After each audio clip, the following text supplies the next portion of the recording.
How do you scan a QR code from your TikTok application? So, hello guys, welcome back to my YouTube channel.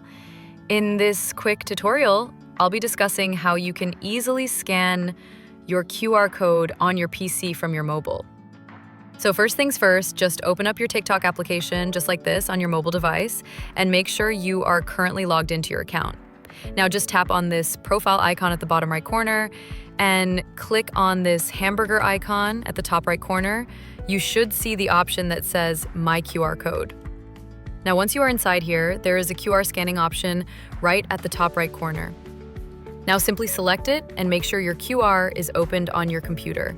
Just like that, you should be successfully able to scan any of the QR codes shown on your PC screen. So that is it for today, guys. Thanks for watching. Don't forget to like and subscribe to the channel. See you on the next one.